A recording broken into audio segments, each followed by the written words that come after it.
If you could reverse the nature, what would happen?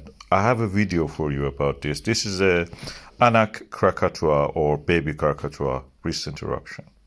I've reversed it for you. Now I'll reverse it back.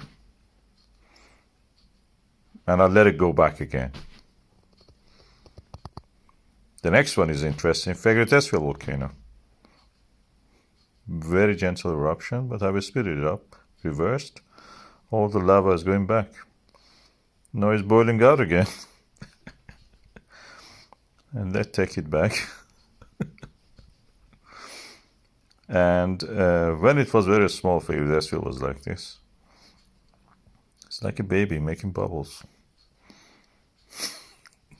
And again, Anak Krakatoa. That's the most amazing, beautiful one. Indonesia. Yep, that was my little play with the volcanoes. Reverse eruption. If you like it, I will make more.